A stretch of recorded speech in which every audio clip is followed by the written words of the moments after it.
रात अपनी गहराई में डूबी हुई थी। आसमान पर बादलों की हल्की परत और नीचे फैली हुई शहर की रोशनी जैसे बिखरे हुए जुगनू जो दूर से चमकते और फिर धुंधले हो जाते। उस ऊंची इमारत की एक मंजिल पर उस चौड़ी सी बैल्कनी में सालार सिकंदर मौजूद था। उसके हाथ में एक सफेद मग मौजूद था जिसमें से उठती हुई कॉफी की महक ठंडी हवा में घुल रही थी। उसकी नजरें सामने फैले हुए शहर पर जमी थीं, मगर आंखों में ठहराव नहीं था।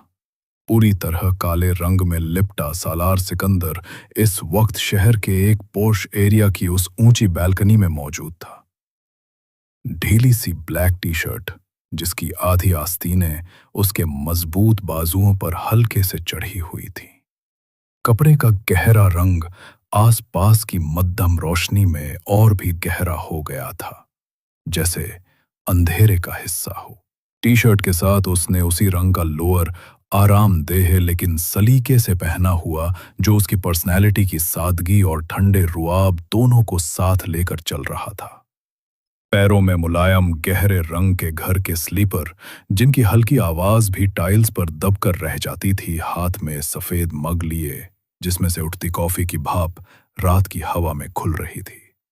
हवा के झोंके उसके बालों को हल्का सा बिखेर रहे थे, मगर उसकी उंगलियां बेपरवाही से मग के हैंडल को कसकर थामे थी।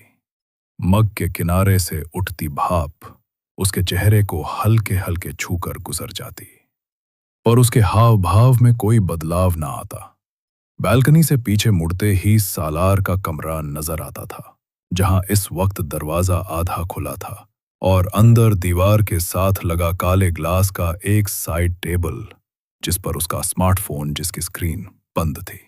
कुछ जख्म वक्त के साथ भर जाते हैं, लेकिन कुछ ऐसे होते हैं जिन पर साल बीतने के बावजूद पहला ही दिन ठहरा रहता है।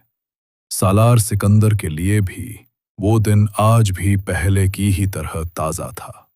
एक ख्याल आते ही उसकी सांसें लंबी और धीमी हो गईं। कभी वो मग को होठों तक लाता, एक घूंट भरता और फिर आंखें बंद करके उसके जायके को महसूस करता, मगर जायके में भी एक कड़वाहट थी, शायद कॉफी की नहीं, उसकी अपनी जिंदगी की। उसका एक हाथ रेलिंग पर टिका, दूसरा मग थामे हुए।